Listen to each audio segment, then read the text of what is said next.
A reading from the book of Numbers. The children of Israel lamented, "With that we had need for food. We remember the fish we used to eat without cost in Egypt, and the cucumbers and the melons, the leeks, the onions, and the garlic. But now we are famished. We see nothing before us but this manna." Manna was like coriander seed and had the color of resin. When the people had gone about and gathered it up, the people would grind it between millstones or pound it in a mortar. Then cook it in a pot and make it into loaves, which tasted like cakes made with oil. At night, when the dew fell upon the camp, the manna also fell. When Moses heard the people, family after family, crying at the entrance of their tents, so that the Lord became very angry, he was grieved. "Why do you treat your servants so badly?" Moses asked the Lord. "Why are you so displeased with me, that you burden me with all these people? Was it I who conceived all these people, or was I who gave them birth? That you tell me to carry them at my bosom, like a foster father carrying an infant, to the land you have promised under oath to the fathers? Where can I get meat to give to all these people? For they are crying to me, 'Give us meat for our food.' I cannot carry all of these people myself, for they are too heavy for me. If this is the way you will deal with them, then please do me a favor of killing me at once, so that I need no longer face this distress." The word of the Lord. Praise be to God. Sing with joy to God our help. Sing with joy to God our help. My people heard not my voice, and Israel obeyed me not. So I gave them up to the hardness of their hearts. They walk according to their own counsels. Sing with joy to God our help. If only my people would hear me, and Israel walk in my ways.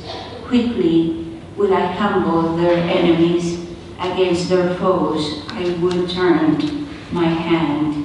Sing for joy to God our help. Those who hated the Lord would seek to flatter me, but their fate would endure forever.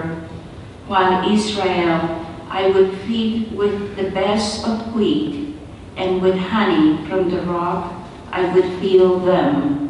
Sing for joy to God our help. Alleluia, alleluia.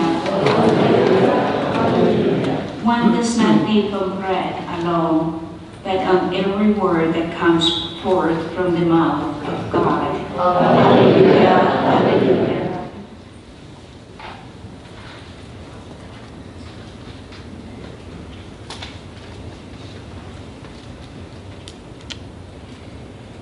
The Lord be with you. And with your spirit.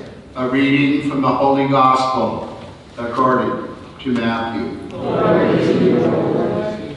When Jesus heard the death of John the Baptist, he withdrew in a boat to a deserted place by himself.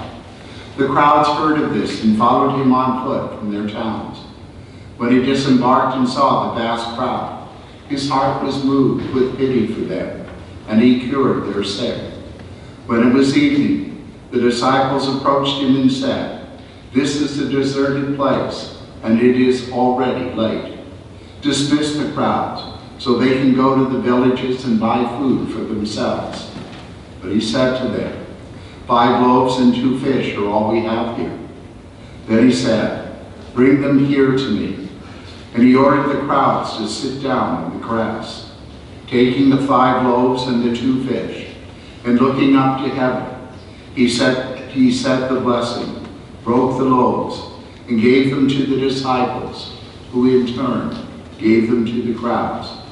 They all ate and were satisfied. And they picked up the fragments left over, 12 wicker baskets full. Those who ate were about 5,000 men, not counting women and children. The Gospel of the Lord. Praise to you, Lord Jesus Christ.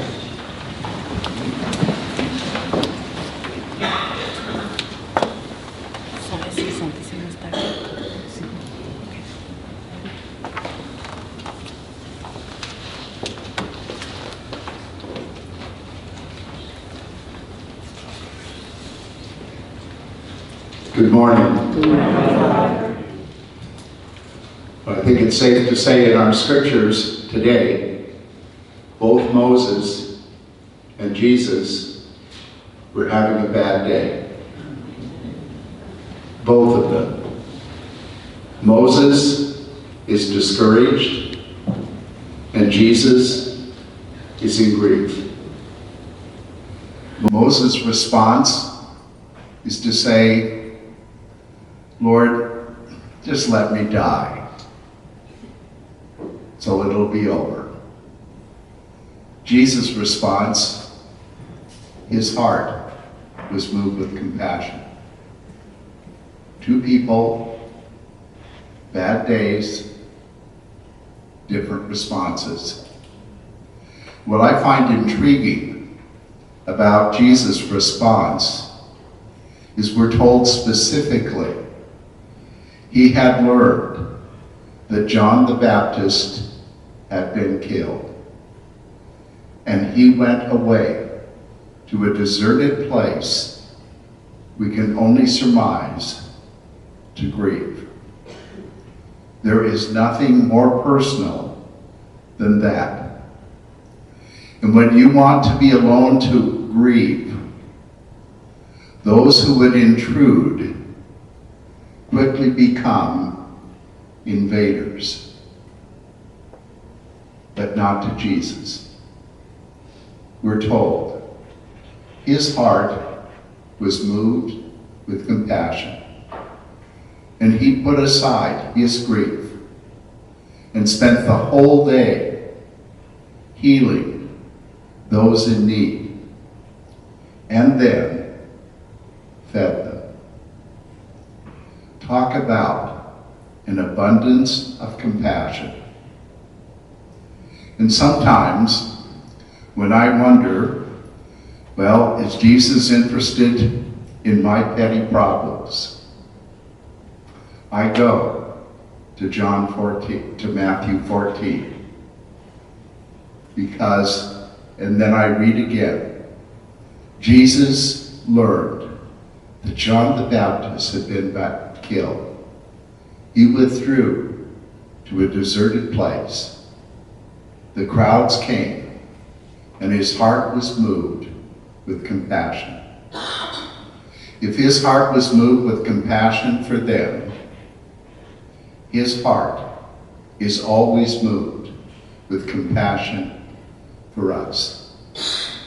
It's a good text to tuck away and turn to when in discouragement. You may wonder, does Jesus have compassion for me?